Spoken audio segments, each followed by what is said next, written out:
Well, I'm here in a particularly rainy London. I'm sure everyone will be happy that we're living up to the stereotypes. And I come from a very small American studio called Weather Factory, who are best known for making our debut game Cultist Simulator, which is a card-based narrative game where you found your own cult, which people seem weirdly into, so that's fun. Oh my God, yes, that's an awesome premise. That's been out since the end of May of last year, so still quite recent. And the reason I'm here today is because we opened a merch shop to make a bunch of really weird, occult, jazzy things. And that's gone kind of well. See, and yeah, I think she may have sent it earlier in the thing. Oh no, the Etsy shop's not on there. So Lottie, our first question is always the same because I'm always fascinated to see how we as industry people got to where we are. How did you get into the industry initially, and walk us through your career? So I grew up watching my dad play games, and was like sent to bed and he played Doom and the scary games. But that's kind of always been in my blood. And then I went and did English at university, which is wonderful but useless when it comes to getting a job. I have that same degree. Yeah, right. High five. It's the best. Yes. But that's why you and I are sitting talking to each other in, a podcast and not in a gold castle. And anyway, I got out of university with my degree, and I thought, what can I do that unites like narrative and writing, which is what I love, with tech, which is also what I'm interested in because I'm a big old nerd. And games is the obvious nexus. It unites art and tech in a way that I think nothing else does. So I was totally unqualified for any position in the industry at all. So I thought, hey, let's be a producer. They don't need any skills. So I messaged. I messaged all the small indie studios that I thought were doing something interesting in London, which is where I was at the time, and said, "Hey, I'm basically totally unqualified, but I'm smart and I'm keen, and I can do whatever you need. I can write your social media posts. I can do whatever." And eventually got a gig with an Advergain agency, the first games role, and that was insane and awful. So I've not had a great experience with Advergames. So I stayed there for about a year and a half while I learned the ropes and managed to get a production role, which was great. And then I moved on to a studio called Failbetter Games, which are proper games. And they make a series of narrative RPGs called things like Fallen London and Sunless Sea. And I was producer there for a couple of years. And then I left that company to co-found with the founder of Failbetter and make the company I'm now at, Weather Factory, which is just us two and a sort of cycling beautiful orbit of freelancers. And so we know Failbetter because Hannah came on the show and gave us a good breakdown on community management and all that sort of stuff. Yeah. And thank you for the sub role play with friends. You get the awesome I love indie games icon.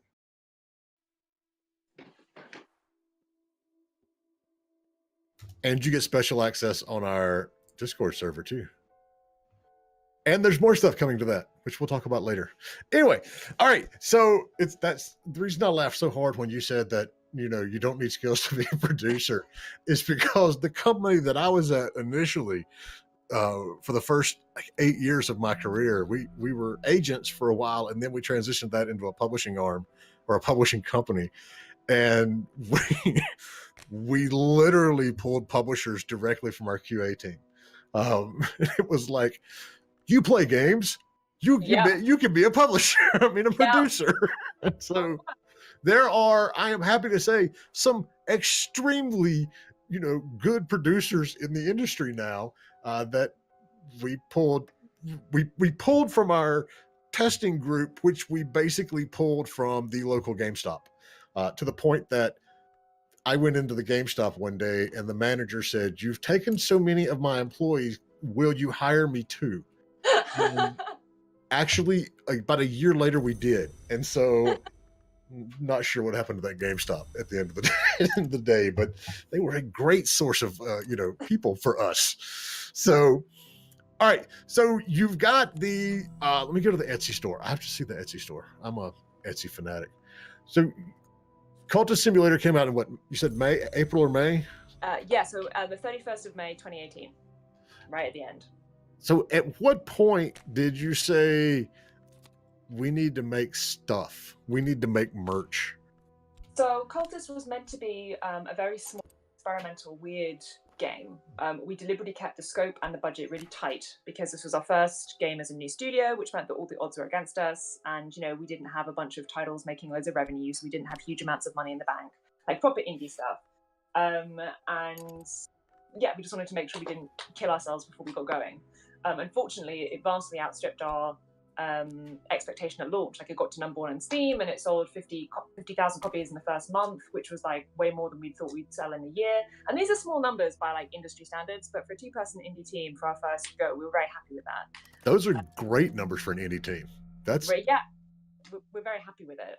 So that told us that people liked the IP and they liked what we were doing, and it was weird and like memorable. And I think memorability is the key issue that indies face these days, really. So I was like, yes, we are memorable, yay. And we've been very interested in kind of being a bit old school and seeing if we can meld for future projects like physical goods with digital games. So whether that is a subscription model where once a month you get like an actual physical item that feeds back into the game somehow, or whether that's a more ARG thing, we don't know yet, but I think there's lots of interesting things to do. So we were always interested in theory and making merch and seeing how that sold with the IP that we just made. And once we had a good launch, we were like, hey, this is a good opportunity. We've got a bit of money to throw at it. So it was kind of, a couple of months after launch that I kind of sat down and started going at the merch store. We have money now. Let's spend it. Yeah, this keep me going. And did you see the note? We might need to turn Lottie's volume up just a little bit. I probably stand closer.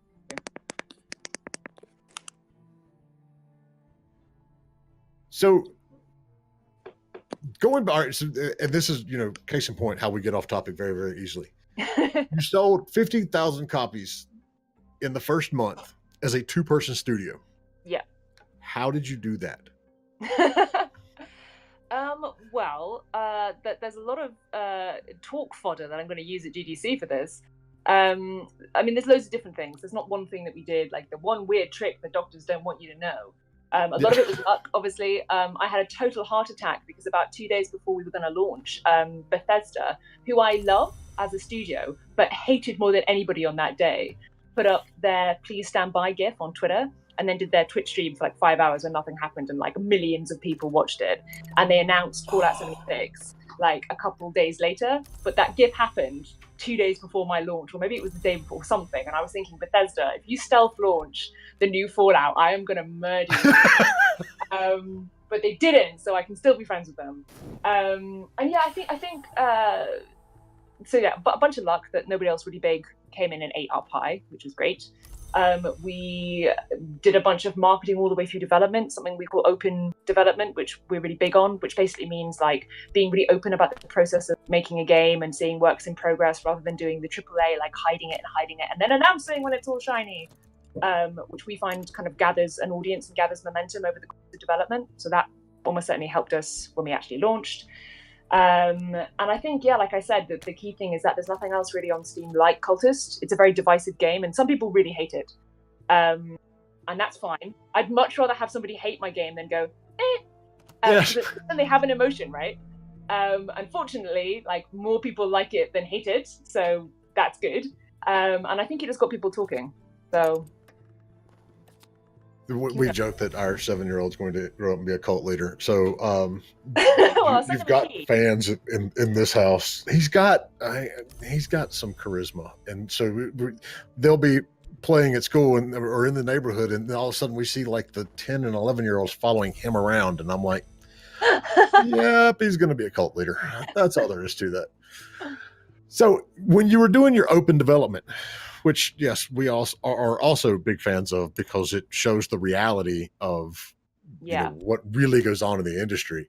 And when we had Lauren on, that was one of the big things, is like she was very open and upfront about everything from scrapping 2 games before you actually release the third one to, being a woman coder at a conference and all this stuff.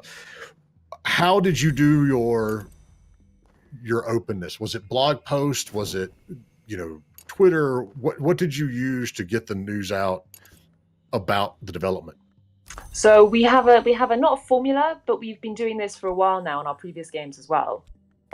we always crowdfund our games, partly because it's nice to get the extra money, but mostly because it's a great opportunity to firstly test out your idea and see really early on if people like it or think it's boring, so before you've wasted all your money on it. And secondly, to gather community, because if you get, like, I think we got around 5,000 backers for our Kickstarter, so small, but for a game that hasn't been made yet, that's a useful pool of people. Firstly, who can test it and help you actually make it really good quality, but also who can start getting excited and tell their friends and help spread the word. That's a 5,000 strong marketing team if you do it right. So that's very nice. And then all the way through development, we make sure that we post weekly blog posts, whether that's something that we've been thinking about in the industry or simply like a roundup of the work that we've done recently. Here are some assets, here's some text, here's some thoughts, occasionally pictures of our cat. That's the real content that people want. And then and then we're massive Twitter users ourselves, so we always just make sure that we're constantly just sharing stuff on our official and on our private channels, and yeah, people seem to enjoy it. Nice. So obviously, you know, the big reason why should you start a merch store? Well, it's for revenue, but walk us through the, you know, process that went, you know, along, because we don't see many developers going and doing what I would say a legitimate merch store. You know, they may have hats or t-shirts or pins, but the stuff that you all have done is really unique. I mean, you've got like a straight up notebook, you know, in there. So, you know, if I'm an indie team and I've got a game that's coming out in 2 months, why should I be looking to do a merch store? So, being an indie dev right now is very frightening. It's constantly a kind of gamble, and even if you have a brilliant IP and a really strong team and a great following, something could go wrong at launch and you could not make as much money as you wanted to. It's just a really like tumultuous industry to be an indie in right now. So I think every little revenue stream that you have coming into your company, your bank account, is going to make you and your team safer. So even though a small merch store might not bring you millions of pounds in the same way that a really successful game launch might, it's another thing that's going to keep coming in, even if your next game is a total flop and you can rely on it. And this isn't the only thing that you should do, but every little stream feeds the mighty river, and ultimately much stronger abilities to survive problems if you have multiple things coming in. So that's a very boring business reason, just more money from other sources that aren't necessarily going to be insane, like online digital market. But, you know, you're exactly right. You know, it's having those little streams from, you know, whether it is other stores outside of Steam that you're selling it on, you know, and I noticed that you're on Itch and you're on GOG and Humble. Yeah. Yeah. So, you know, that's always something that I'm pushing developers to do. It's like, you know, you need, even if it's not, you know, selling huge units on one of those stores, just having it there, and, you know, that's a little bit of marketing in and of itself. And yeah, every little bit can absolutely help. So, you know, the big question is, has your store actually made money? You know, was it worth it? Is there a, you know, have you gotten secondary benefits out of it? Yeah, so you mentioned that our merch isn't the typical merch that a lot of indies do. And I think, firstly, if I weren't running a studio and making games, I would absolutely be setting up like an indie collective merch shop, because I think there are so many indies who kind of afford the big dogs, like the fan gamers and all that kind of stuff, but could afford a smaller indie-centric publisher of merchandise specifically. And I think they would make a total killing, because there's no one doing it in the market right now. So top tip, anyone listening. Hold on, I'm just taking notes here. But yeah, no, so it has been a success for us. And we went into it trying to do something different. One of my design pillars for the merch shop was I wanted people to buy our stuff who hadn't necessarily played the game. I wanted the stuff to stand alone in its own right as like a quality, interesting item that maybe people who are into the occult want to pick up a weird notebook covered in occult rules, rather than somebody having to have played Cultist Simulator and then go and buy it because they've played the game. Because again, that widens your audience, right? It doesn't have to be people who come from our existing community. It can be Mrs. Random Schmuck who finds it on Etsy and thinks, oh, I'll buy that for my granddaughter. And that actually is the case. I've actually had a couple of people buy like spooky pins for their grandma, and it's amazing. So yes, I mean, it cost us around, we deliberately kept costs low, again, because it's experiment. So I think I spent around 7,000 GBP setting it all up and buying all the stock. And that includes my time as well, involved in like designing it. And in our first month, we made 2K profit. And this was with like little to no at all. That's nice. Yeah, this is the thing. Like people think it's like a massive faff and they don't understand it and it's not selling games. And they got into the industry to be an indie dev, god damn it, not a merch maker. And that's, you know, fine and true. But I think if you have someone in your team who's either artistic or who's interested in trying a physical design, or just somebody like a producer who is kind of good at organizing stuff, then this avenue is definitely available to you and at low cost, and it will automatically start, you know, paying dividends from the day you launch it. That is awesome. So how did you decide what you were going to sell? In hindsight, it was like a really mad process of me being like, I think that would be fun, and then not asking anyone. So fortunately, this usually worked out. People have responded positively to almost all of the stuff in the store, with the exception of one item, which a grand total of one person has bought to date. And I'm very sad about this, which is the poster of Iris. Now, we have this hero art, which is this like 1920s lady pulling off the skin of her face, and it says Cultist Simulator, and it's this beautiful turquoise, and like it's on this really beautiful quality paper, and like no one cares. And I think they don't care because the whole rest of the store is like, hey, this isn't branded, this is fine, occult thing. If you like cult, it's great. If you don't, that's fine. But this one item is like, no, this is branded. And people are like, no, I don't care. Thank you very much. So my top tip, if people are thinking about it, is either choose to go down the I'm making this to like my game and want to show off the logo, or go down the this is a more generalist audience, in which case lay off the branding. Well, the stickers aren't branded? No, not the sticker. Not. The poster. Yeah, no, nothing else has like a clear like Weather Factory stamp or a cultist stamp. It's just that poster. Huh. All right, so I'm going to take another step back because I just realized I forgot to ask you something that keyed on it a second ago. You said one of the design pillars of the store, which is interesting, which, you know, I've seen the pictures you posted of the notebook that you kept when you were coming up with all of this stuff. You approached this from a very detail-oriented, you know, point of view. And so walk us through that process a little bit, because I think that's interesting. It's not just like, hey, let's slap the logo on a t-shirt and, you know, here's a logo on, you know, a deck of cards or whatever. It's, you know, just the mere fact that you said that your design pillar for the store. Walk us through a bit of that. And, you know, I don't know if we have the picture of the notebook that you had on Gama Sutra, but, you know, take us through a little bit of that, and then we'll get into a little more of the how and the why and the how everyone else does this. But I'm interested in the process. So I guess I mentioned this to you before we went live, actually. So you're going to be bored, but maybe everyone else will be. I'm never bored on this show. This show's the most fun I've had in 10 years.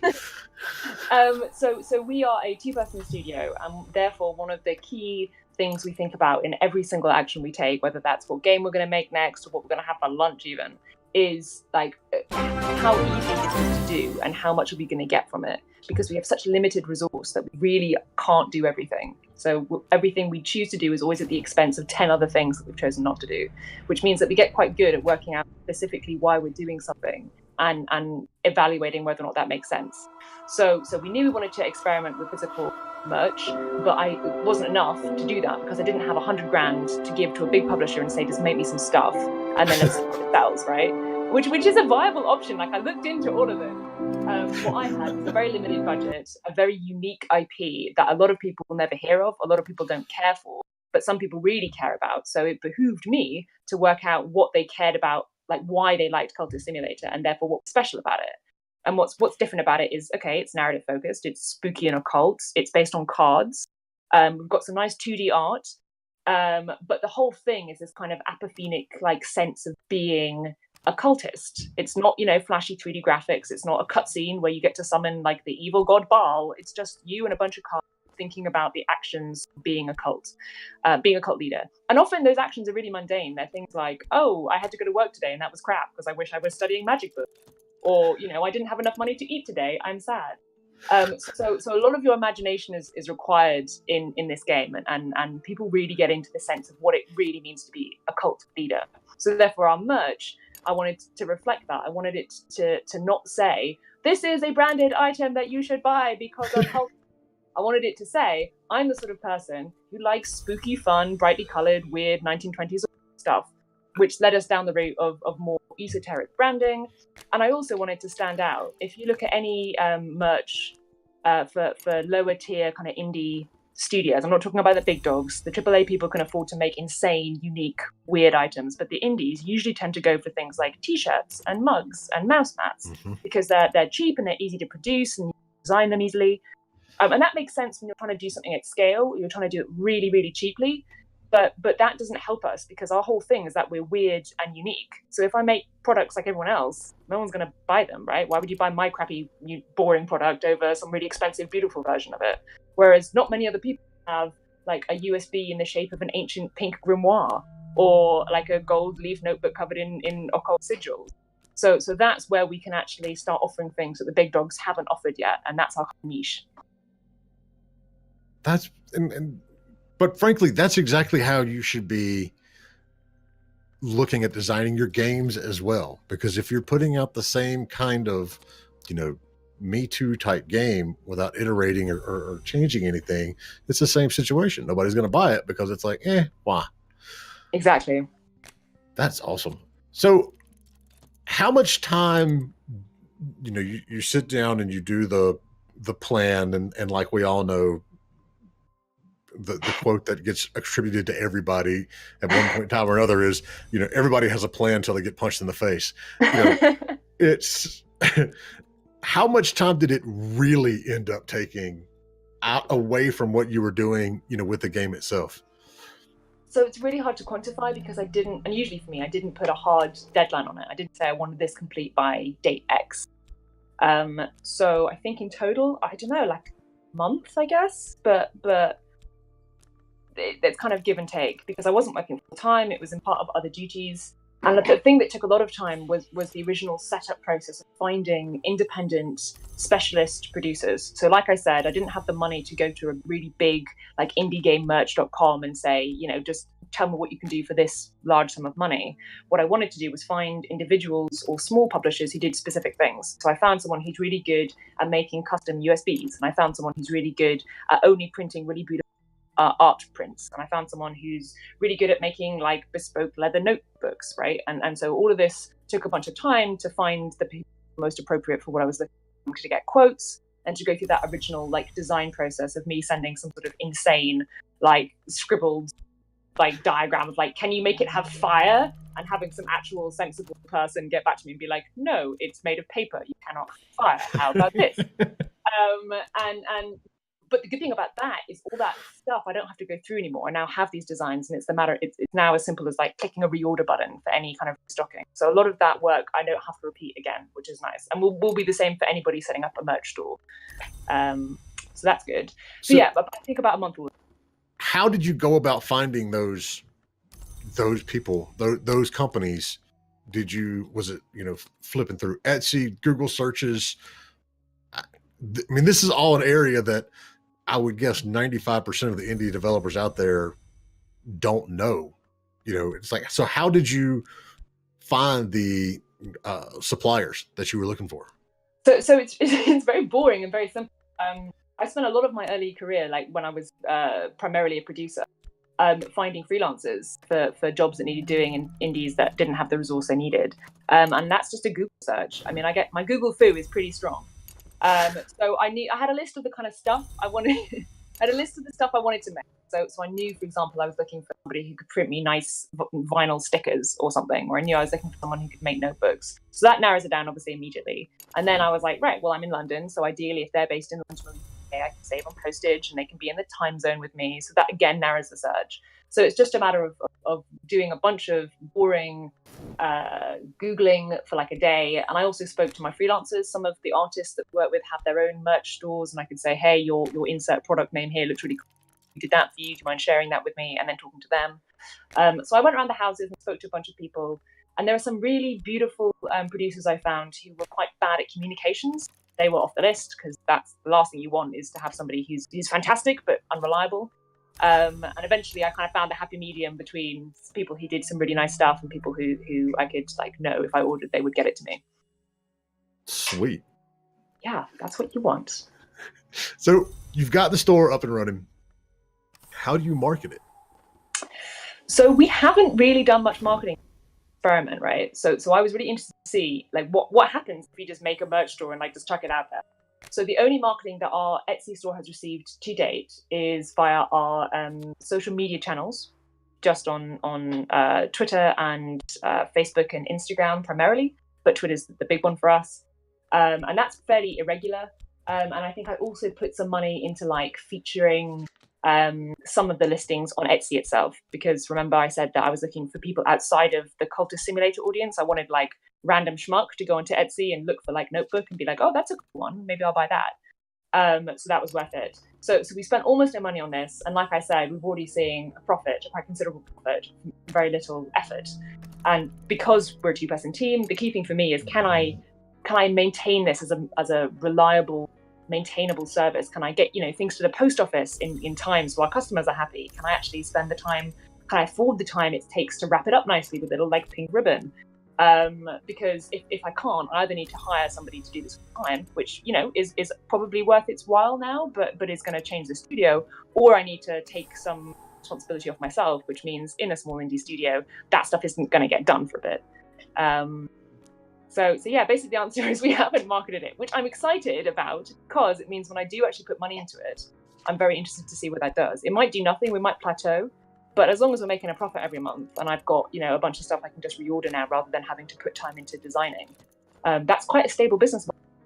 Yeah. So logistically, when someone orders something, are your suppliers taking care of it, or do you need to run to the next room and get a binder and put a pink ribbon on it? Yeah, my office is full of so many boxes, and this was the deliberate choice, right? So we chose Etsy, like friendly and personal. It's about like people selling to people. It's not like, again, kind of franchise name selling to individuals, because that's our whole thing. Like Weather Factory is a very like people friendly company, so that worked with us. So it's all in my room. It's all hand wrapped by me. Occasionally I get like gift messages for people who buy it for someone else, and I actually write them out by hand, which is interesting when we get them in German and I don't speak a word. So I'm going like flaffel, baffel, moch. I hope that's right. And I hope that doesn't say anything really horrible and they've now broken up. But I like that. I like that everybody who buys something from my company has a direct relationship kind of with me, which is fun. That is cool, because you don't get that in especially not with like the AAA studios. And we've seen, especially Bethesda's handling of their Fallout 76, which a game that I absolutely love. Do you? I do. It has caught so much shit, but I think a lot of the bugs and stuff may be on the console side. I'm playing it on the PC, and the other side of me is it's really not that buggy for a Bethesda game. It's just, and I know that's like a really backhanded compliment, but it's really not. I remember playing Morrowind and all this other game where the game crashed like every 5 minutes. And anyway, it diverged. But we saw what happened when they promised one thing to their backers with the backpacks, and then they sent them something completely different, which is just a colossal screw up on their behalf. But it's one of those things. Well, and didn't they take it even a step more disastrous and end up sending the bags they promised the backers to influence instead? So here's what's weird about that. It's not the same bag. It's a different line. It's a different canvas bag. What? So they had a picture of a canvas bag when you ordered the $150, version of it, and they sent the people who did that a nylon version of it. But then the news comes out that they sent a canvas bag to influencers. But if you look at the picture of the canvas bag, it's not the same canvas bag. So they actually went and made a different one. I hope they get better soon. I love them so much. Like bugs and I feel like they're a bit like Big Brother. They can do no wrong except when they. But I'll tell you that I'm on my, on my third character on that game because I have reroll problems, and it's not that buggy. If you play Fallout 4, it's pretty much, it's a seamless transition into the new one. okay. And it's worth saying in defense of Bethesda and the big dogs with their merch, right? Like, I am able to take this, like, very, like, hippy dippy, like, I sign it because I am not working at scale. And I'm aware that the process I've set up will not scale beyond a specific point. I can hire an individual to do this for me, and I can even hire a team of people to do this for me if we get, like, really big. But there's no way that I could ever mass produce the products that I have ordered into my Etsy store today and send it out to an audience the size of Bethesda's merch audience. So this just isn't something that you can do at scale for the big dogs, and that's fine. But that's okay because I don't want to grow my studio to a big size, and I'm very happy having the personal touch right now. But the other side of it is the games that you're creating and the games that a lot of indie devs create, they're not scalable to the big guys either. No, they are not. They are extremely niche. Yes. My co-founder, Alexis Kennedy, he's the original founder of Failbatter, who I think you had in your show a while ago. No, we haven't actually had Alexis on. We had Hannah Flynn, the community manager. Sure, but she was from Failbatter, right? So you're aware of the studio. Oh yeah. So he has a very good way of, I think, describing the difference between indies and AAA. And he talks about Alien and the Alien franchise, and he says, remember like the marine like super like cruiser tank that like has like the flamethrower and like the massive armored plates, and it's like this big, heavy, massive, expensive thing that can like kill everything. That lasts about 5 minutes in the Alien film for obvious reasons. And do you know what doesn't last for 5 minutes? Do you know what's there for 2 whole films? Newt, the 8-year-old. And the reason that she wins and the really expensive armored plated tank doesn't is because she can fit through ventilation ducts. She is nimble and she can adapt, and that's what indies are. So AAA can throw loads of money and build this astonishing machine to do one thing very well, but you chuck something surprising at it, and that AAA cannot pivot and it cannot respond. Indies can't ever do what the big dogs can, but we are really good at adapting very quickly and going through ventilation ducts. And that's basically how we built this company, this small thing to do something really weird and really quick and hopefully never die. And we saw that yesterday when EA announced that they had killed their gigantic open world Star Wars game, which made me very sad. Oh, I'm sorry. I love open world games, so especially you drop one in Star Wars and we're good to go. So this is just another random one. Have y'all thought about doing an actual card game version of Cultist Simulator? What, like a physical one? Yeah. We've looked into it. So it is a very sort of tabletop-y game. If anyone has ever seen Cultist Simulator, it obviously looks like you're laying cards down on a digital tabletop. But actually, if you think about the practicality of making that a real physical game, that actually is quite hard, because the whole premise of Cultist is you have lots of timers that appear and run down and disappear. So you'd need, I think, something like 20 different egg timers that you'd have to like turn on and off, or a really complicated system of like, push the button now. No, we're going to do it on foldable LED cards. There we go, bam. So it's possible, but it's not as easy as you might think. So we're not saying no to it, but it's a lot of design effort that we have to go in and design the game for real life. One thing we have thought about doing is an AR version, which I think actually could work very well, but that's a whole different kettle of fish. That's jumping off a second deep end right there. I've got a friend, we can talk after the show, but I've got a friend who may be able to help y'all do a physical version, because he was a game designer that now designs card games.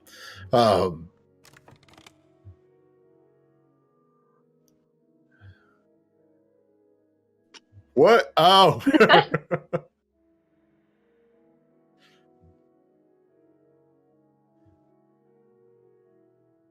All right. So to the folks that are new, and here's a question that I'm always curious about. Pop us a note. Tell us how you found the show, because we're always trying to figure out how to get more developers to know we exist. We're not out there, trying to rack up tons and tons and tons of subscribers and, make $500,000 a month like, Ninja does. But yeah, absolutely. Let us know how you found the show so we can double down on some of those efforts. Indy, you're muted. That, you know what? I need to move that button because it's right next to the side of my keyboard. Come back, Indy. And I accidentally touch it all the freaking time. So what you missed was Indy, thanking everybody for joining and all the new followers, and so, but now he should be unmuted. He's very into the simulator. I mean, it's pretty in depth. I'm still. Yeah, we're surprised actually at how addictive it is.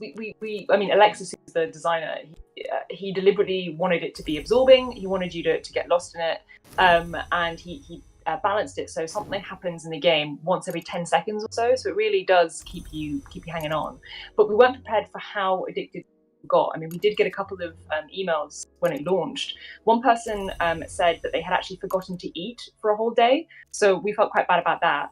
And we also got a bunch of people saying, you're actually making my repetitive strain injury quite bad because I have to keep playing. But the click and the drag and the click and the drag for like 40 hours.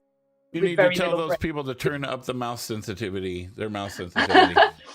Well, or you start using your whole arm as a method of moving the mouse. That's the other way you do it. Yep. But we felt quite bad about that. And then we were thinking, we're kind of glad it's not play mobile game, because maybe that would get into like immoral territory if we were like so addictive and also give us money for it. Oh God, I hate that. Just promise me you won't use the word addictive in any of your marketing, because that just drives me nuts. Promise we won't. So I'm now sitting here and derailed my train of thought. If anyone out there, if you have questions on the merch side, pop them up in chat. Our Discord's been popping up every now and then. You can always find Lottie, myself, Indy, and everyone in our Discord as well. And we do have a couple of copies of the game to give away. So !raffle to get entered in it. Right now, I think only one of you has entered. So we've got a pretty good chance of winning a game. All right. So question from Peter's Pants. At what point should I start thinking about selling merch? So I think that depends on what his aims are, which is again why we bothered to set out like design, even though I use that term loosely. If you are aiming for like, I desperately want to make sure that my merch is ready for Christmas, then like you need to make sure that you leave, I don't know, like 4 months before that time to get everything ordered in and designed and ready. If you're working at a small scale like myself, more ambitious, like half a year, things will go wrong. Everything's always on fire. But I don't know. I think if you're kind of experimenting with it, I would advise you not to put a hard deadline on it. I would put a monetary deadline on it. I would say you're only going to spend, $1,000 of your time or this much money on speaking to people or trying out experimental merch. But I really enjoyed the freedom of like, what would be really cool for my audience? Now I've got enough stuff. Now I'll launch the store. It was really good for me. So what took longer to get made? I mean, what were the longest lead items? That is a good question. I'm just having a look at them now. Oh, that's it. Pins. The pins that we ordered take a very long time, and I'm not sure if it's because we have a provider who's quite popular, or if it's because the actual manufacturing and the making the molds and whatever it is they do in their magical factories. I'm not sure if that actually takes a lot longer than printing something like a notebook, which I was astonished takes apparently no time at all. Really? That's the one I would have thought would have been the long one. No. So the notebooks come from a person who is from a small company which specializes in custom notebooks. So that's why we have like our range of stuff. Most custom notebooks are like, you can choose the color, which is not enough for us. So this is basically all they do, which is great. But I guess they have all the notebooks ready to go in a variety of colors, and the way that ours are decorated are embossing. So that's a matter of just putting it under a stamp, and then filling it with whatever paper you choose and putting a ribbon of color choice. It's not actually like you're creating it from scratch, if you see what I mean. You're just assembling the parts that we already have. Whereas a pin is actually like, we are melting down this metal into the shape that you want. So yeah, they pins give a lot of leeway to like paper items. They're usually faster. Very interesting. So what was the biggest surprise you had? And then the flip side of that, what went really, really well, and what caught you and went, oh crap, we didn't think about this? Oh, okay. I have answers to both of those actually. So when I was about to launch the store, I deliberately didn't have that much stuff in the store because again, this was an experiment. Didn't want to spend too much money on something that maybe people are interested in. So I thought, how can I like pad this out? This looks a bit tragic. There's not much there. So I just at the last minute was like, oh, I know. I'll offer like bundles and I'll put stuff together and I'll call it a fun name and I'll give people a discount if they buy a bunch of stuff together. So we have two bundles that essentially give you half of our merchandise in one go. And one of them is the Adept's Bequest, which is the notebook and the pin and a USB, which is kind of like the starting cultists beginners pack. And then the beginning kit for starting your own cult. Exactly. So I'll send one to your kid. I love it. And the other one is the more artistic side, which has both of our lovely posters and the sticker pack, but for people who actually want more to kind of display stuff. And that's called the Artist's Dream. And I was astonished that those are far and away our best sellers, because I think when people buy slightly more expensive gifts that are clearly fun items, they're not, you know, your everyday item. They're not like, I need some like cleaning materials. I think people like the ceremony of buying something a bit special. And if you have a bundle, if you open a box that has a bunch of things in it, that's more exciting than one single item. So that's one thing that really surprised me, and I'd really encourage everybody to bundle it. And in hindsight, like people like that much more. I mean, we bundle games all the time and people get really excited because you can buy the whole thing together, right? That's great. But that was just me going, oh, I'll just try it last minute. And that was great. One of the things that I really messed up on is the USBs that we have, the little fuchsia one. They've gone down really well in the past. They were actually part of our Kickstarter backer rewards. We sent them out to every single Kickstarter who backed at a certain level with a copy of the game on it and with a bunch of internal design documents that no one else has seen that just show you kind of process. So it's a really fun experience. They actually represent a book that's in the game, and then you actually get it in real life, and they're these really like nice, tangible, kind of slightly squidgy designs, and you plug them in and you get not only the game but also this fun kind of only for your eyes internal documents. So they went down very well, and we've taken them to events and given them away as prizes, and people are always like, oh, these are pretty cool, like we've never seen these before, they're great. So that's great. But one thing I didn't think about, because I was like, everyone loves these guys, I'm going to order millions of them. I didn't think about the size because I don't really use USBs. They're kind of an outmoded technology now, but they're always useful to have around. So the ones that we ordered have 1 gigabyte of memory on them because I was, careful with the money. And when we launched them, everyone was like, 1 gigabyte? All right, like who has only 1 gigabyte of anything these days? It's insane. I don't kind of want to buy that. It's not very useful. And I was like, they're not meant to be useful. They're meant to be pretty. But that has limited my ability to sell them because, if you buy a USB, you are buying it for utility.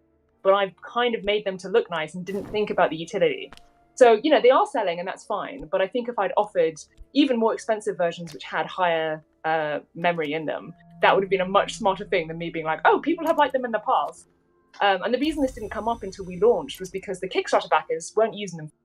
They were like, this is a fun prize for backing this game early, and they come with some cool stuff, so yay. But as a consumable, I should have thought of that.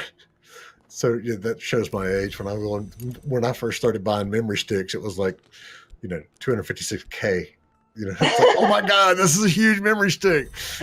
But you're right, we don't use them anymore. And I'm sitting here trying to think, it's like, what do I use my small portable memory sticks for?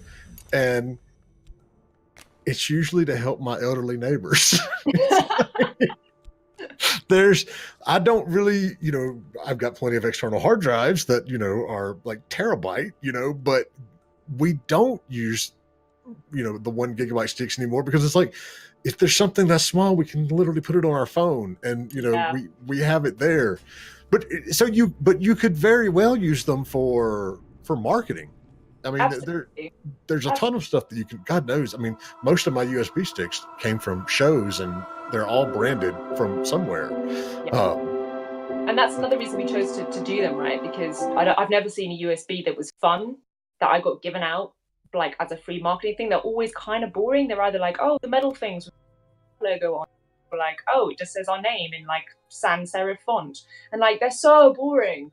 So we knew that if we made these little like PVC bright fuchsia magic book things, and they came in these nice little boxes, and I tie them all with ribbon, that no one else would have anything like them. So the competition is kind of ours at that point, even though they're small. I've got one that looks like the Stark family crest from Game of Thrones. Oh, that's cool. Okay, well, I can't compete with Game of Thrones. They win everything. Well, it came from Loot Crate, so you know it's that sort of stuff in the world. All right, so if you got questions for Lottie, pop them in the chat. You know, all of that stuff is there. We've got the giveaway going on. So, are you looking?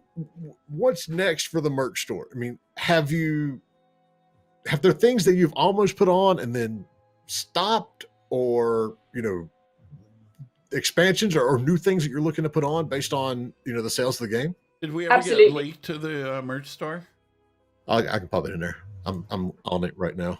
Perfect, thank you. Yeah, no, there's loads of things that we can do. I've got a big long list of stuff that appropriate for the game that we're making. We also asked our community, like, what would you like? Kind of, do you think would be a cool idea? And they come up with a bunch of great things.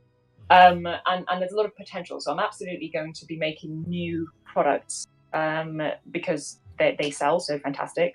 And like I said, we have an interest in future games in melding physical items with the games that we make, whether that's a monthly subscription of us sending them out to people, whether it's a prize or something. We're very interested in the potential of melding the two in a way that I don't think many other indies are doing. So the more things I try on my merch store, the more market research I'm actually doing for our future games and future projects. So it's kind of like a double win here. So some of the things I'm considering is I really want to make a tarot deck. We have a bunch of tarot cards that are actually in Cultist Simulator, and they are automatically a good fit. And like buying kind of weird tarot decks, quite a lot of collectors out there. I'm playing around with the idea of making like an actual deck of playing cards. Again, because we've got the card motif going on, there's things we can use that would be something that your average schmuck could buy and play with, that they'd really like because they'd be well produced and pretty, but also people who like the game could buy because they're a specific Cultist Simulator pack. There's loads of stuff. I mean, it depends how far you want to go. Like our community keeps shouting at me to make plushies, and I keep refusing to make plushies because they are such a pain in the butt. They are so expensive and they take ages, and there's about 800,000 different characters we could have. So whatever I chose, there'd always be like a considerable portion of our user base would be like, you didn't pick the one that I wanted. I would get it, but you didn't do this one. Yeah, exactly. And it's just a really like non-viable thing. So maybe I'll be convinced one day, but I'm resistant.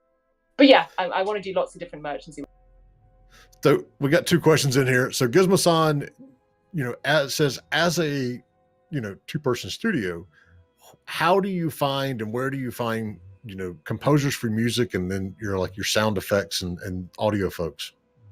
So we have a tame Canadian, actually. She's a magical lady called Maribeth.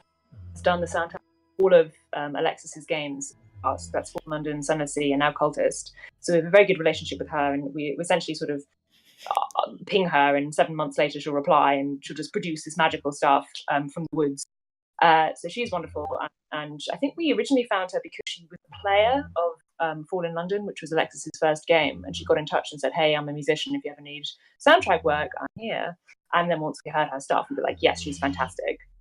So I think if anybody is looking to get hired or has a skill and plays a game, absolutely email the devs because they do pick it up and they do listen. And in terms of our sound effects, that was another me sitting down to Google because of being the producer, right? People were like, "Oh God, we need some sound at some point."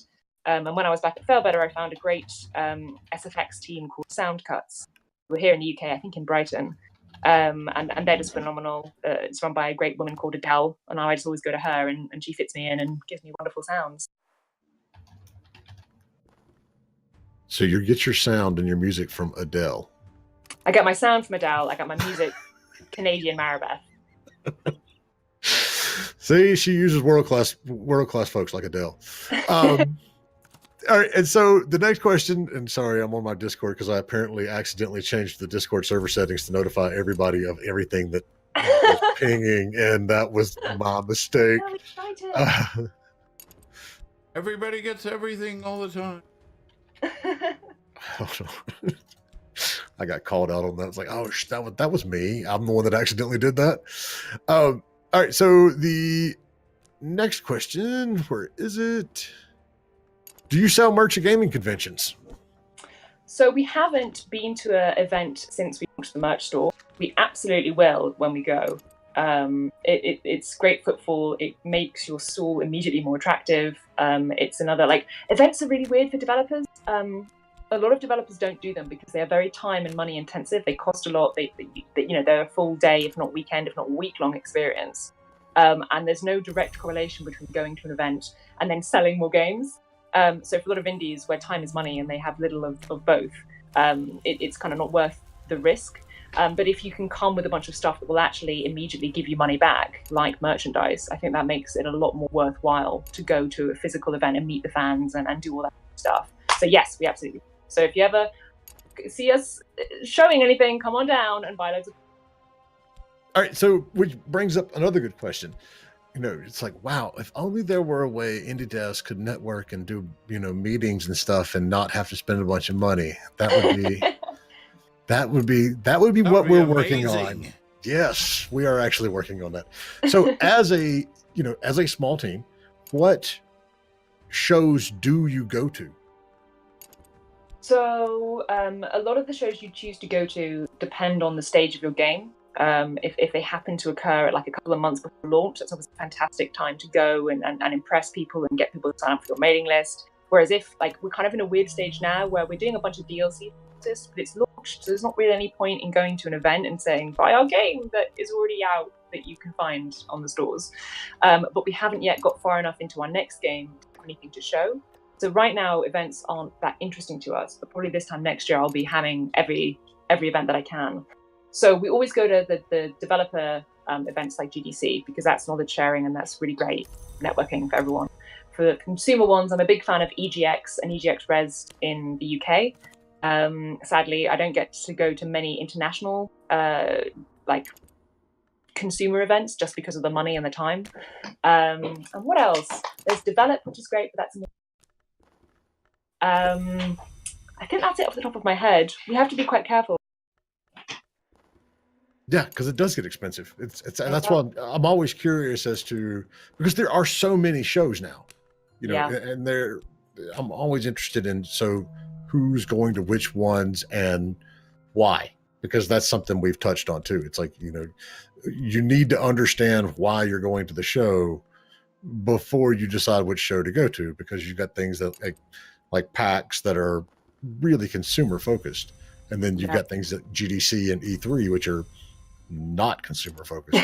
Well, I don't know. E3 maybe. I mean, they're still E3 is still trying to figure out who they are.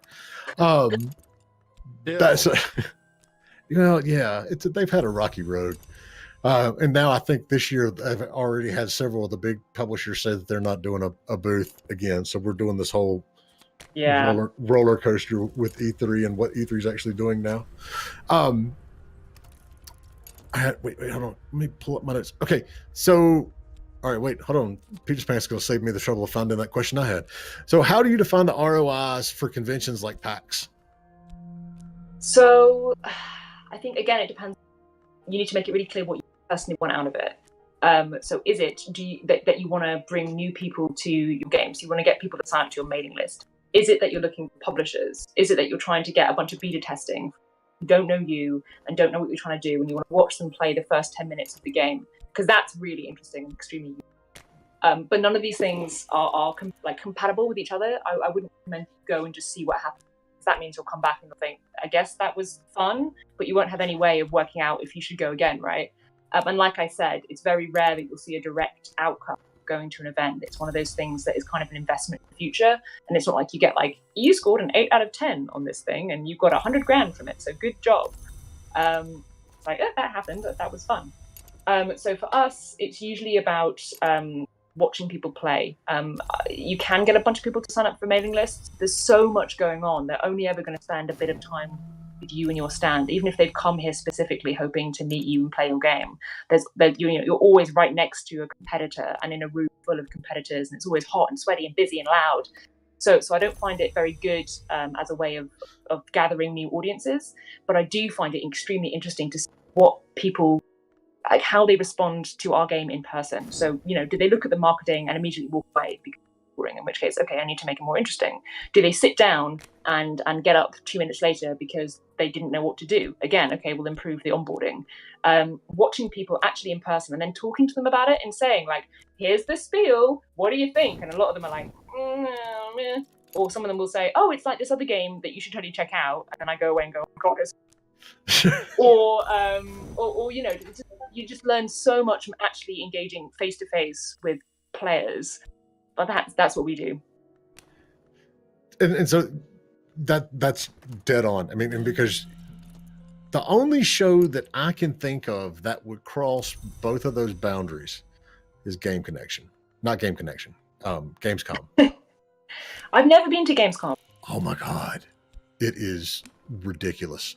They run it for a week, and then there's like little ancillary conferences that are tagged up, you know, in front of it. So it could be a little longer than a week, but the business side is kept completely separate from the consumer side.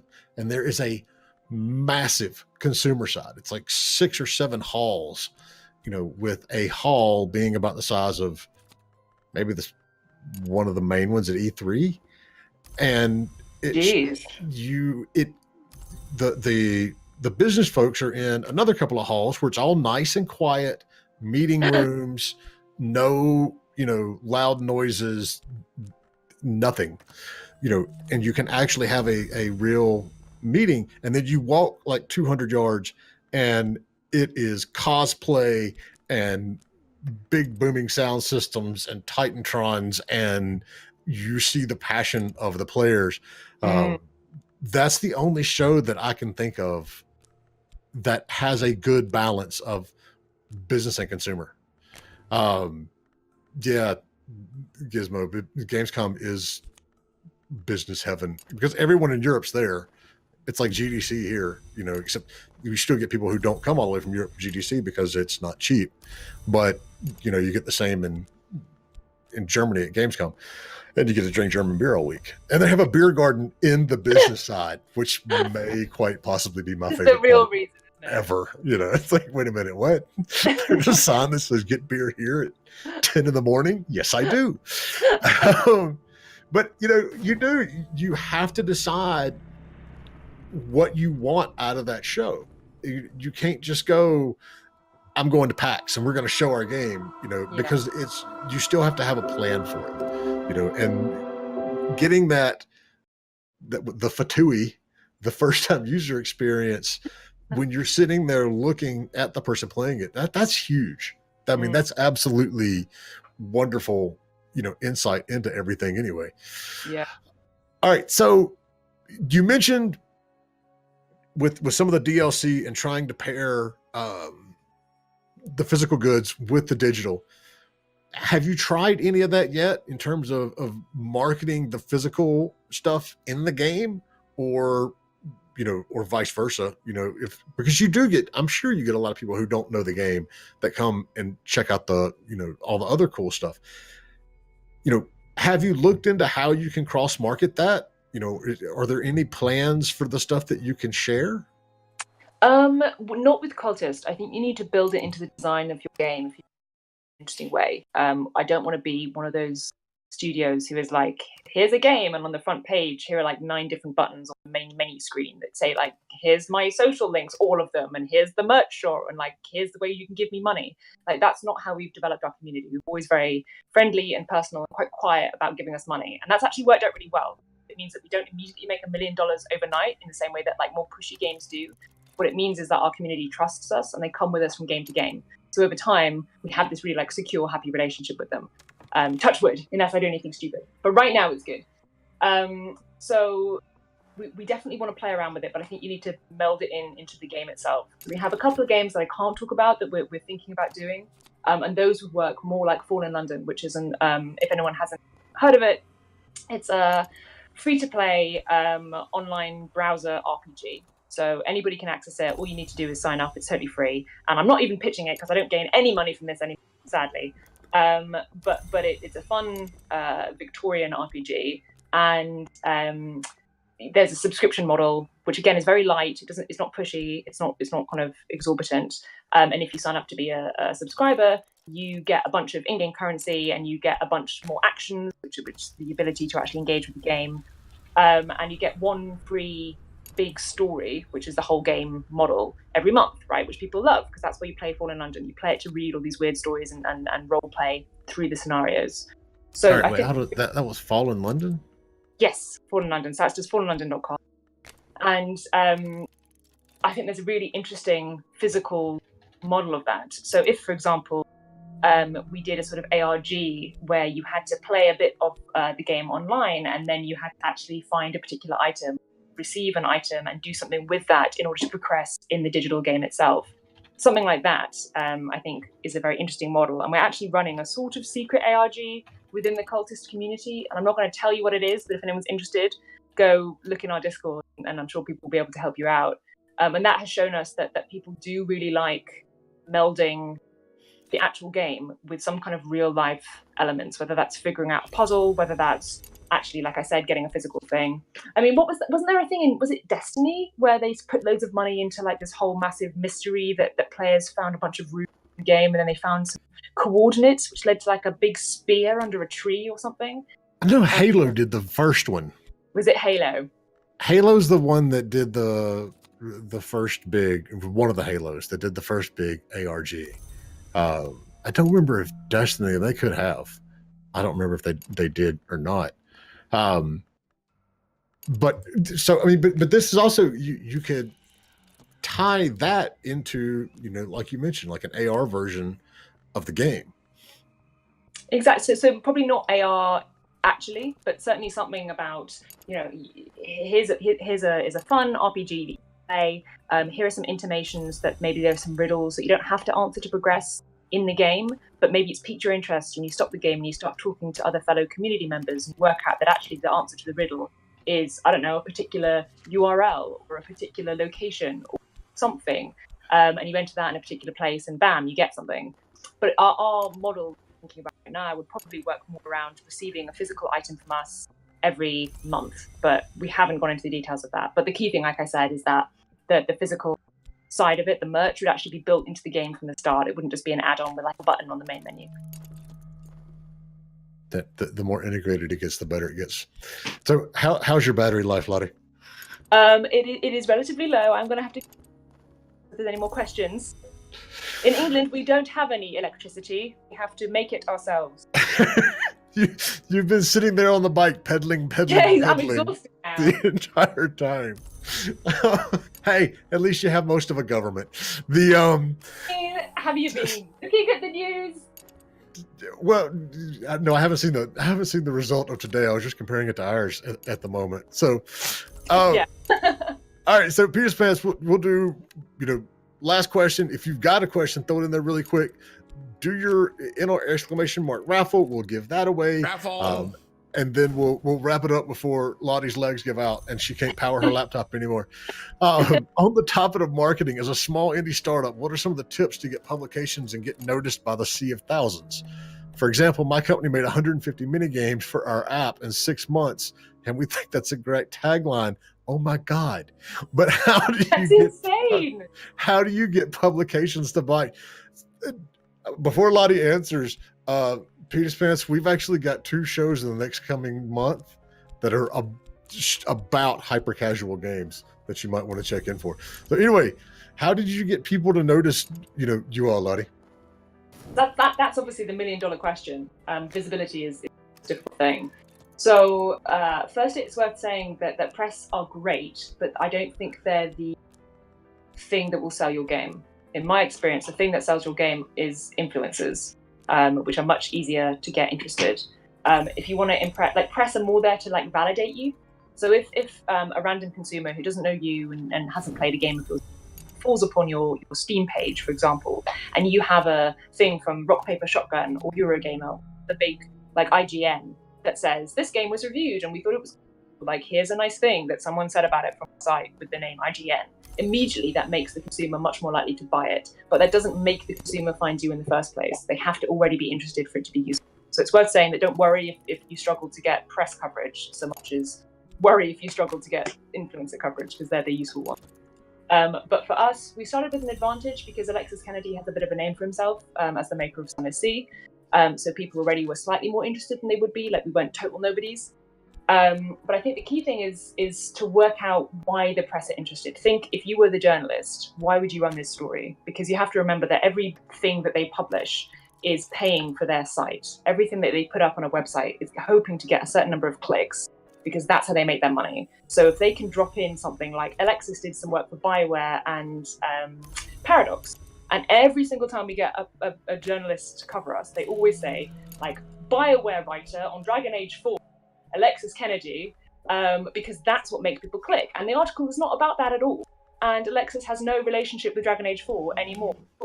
But the journalist needs to put that in. So as an indie dev, you need to give that journalist, here are some tidbits that will make people click on your site. So whether that's you have a connection like we do to a big franchise, even though it's tenuous, that can be put in. Whether that's you've got a really unique story, like, oh, I don't know, like my leg fell off last year in a boating accident with an alligator, and now I made a game about it. Here you go. Like, that's something that no one else is going to have, and people will be like, hey, I want to hear about the alligator guy. Like, I'm going to on that story. Whereas if you send someone a press release that just says, like, I've got a game, do you it's coming out, like, there's nothing there that a journalist only people like Bethesda can get away with that because they're Bethesda, right? So I guess be creative is the short version. But you do need to think about the fact that, you know, as much as we want to live and love the free press side of the world, they're a business, just like you are a business as an indie dev. You know, God bless you if you want to, you know, take your creative passion and make it and share it with the world, but you're not going to get to keep doing that if you don't make some money doing it. And exactly. So, you know, the press is the same way. You know, they can't keep covering stuff unless they make money. How do they make their money? They make their money through ads.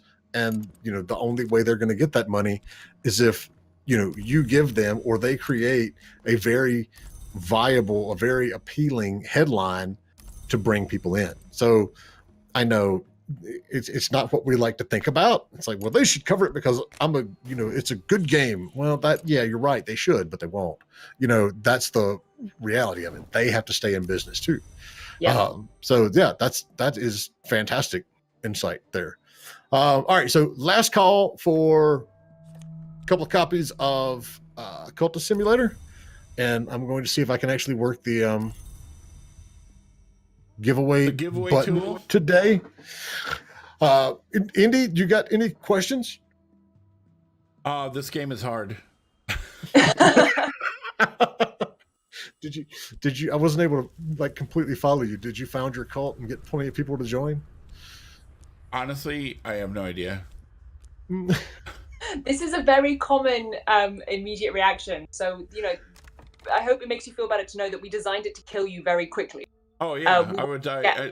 And it's still, I'm just like trying to figure out what everything does. Well, that's cool. That's fine. That's what you should be feeling right now. And if there's no, you know, go on the community, ask people if you have any particular things. But I promise you, it does all connect. And the moment you start figuring it out, it's a very happy moment. Or you could be about the 25% of people who are like, I hate this game. I hate it more than anything. And that's okay too. A lot of the games I hate are the ones that I keep playing. And that's the reason I hate them. I'm still mad at World of Warcraft for all the, you know, great games that I missed in the 10 years that I was playing almost nothing but World of Warcraft. Yeah, right now it just kind of feels like that I am randomly just grabbing cards and dropping them in there, except for then every once in a while I'm like, oh, this thing automatically takes funds. I understand what that does, you know. And, I think the biggest hint is make sure that you read the text and make sure you can click on cards that get a bit more text. And I think a lot of people make the mistake of thinking the same and nothing changes. So I'm just going to kind of work out the mechanics and see what cards fit with other cards. And there's a lot of hints and hidden help in the text itself. Oh, okay. That makes sense. Plus there's like little icons that show you, you know, what goes where. Like exactly.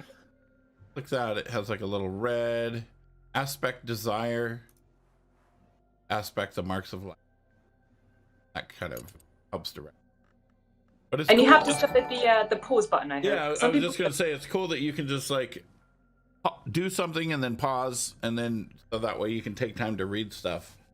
Exactly. Okay, Zeno, thank you for the follow.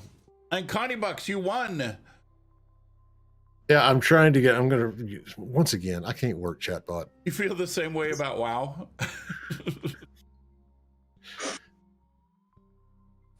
So in chatbot and the giveaway. There we go. I got it to pick 2 different people. Calling that a so win. What you do is in that giveaway window, there's a little thing that you can tick that says, "Don't give away to the same person twice," or something along that line. In the little settings. Well, congratulations, Gary, Connie. Send me a message. I will send you your code. Lottie, thank you so much for this, because this is one of those topics that, you know, like you're saying, when it comes to sharing knowledge, there aren't a lot of people talking about it. And so, you know, this is fantastic and I appreciate it. I hope you will hang around our server. We're going to be around. I'll be paying close attention for the next hour or so, answering, you know, any follow-up questions that anyone has. You can always find us there.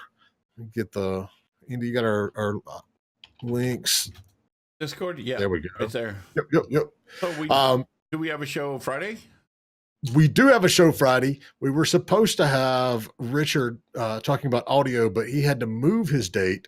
So I am in the process of looking for a guest on Friday. But coming up, we've got my mentor from the industry, Lloyd Melnick, talking about hyper casual games next Wednesday.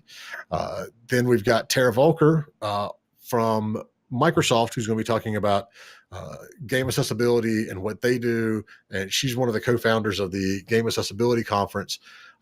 So she's going to be here Friday. We're going to have some news on that front as well in the coming week or so. Then Richard from Hex and the Audio will be here on the 30th to talk about, you know, speccing and planning for world-class audio for your indie game. So that's a good one for you, Gizmo-san. And then a good friend of mine, Greg and Dunn, who's, you know, been at Hothead Games for several years, but they are starting to publish now. So they're making that transition from developer into developer/publisher. He's going to be here on February the 1st. And that's like, I'm so proud of myself for having that many people lined up, you know, and not going week to week like I do sometimes. So Lottie, thank you so much. Folks, if you've got suggestions, things that you want us to talk about, pop over to the Discord, let me know. We will absolutely set it up. And then, yeah, I think that's about it for me. All right. Thank you so much for having me on the show. Thank you, guys. You are welcome anytime. All right. Bye. Bye. Thanks, everybody.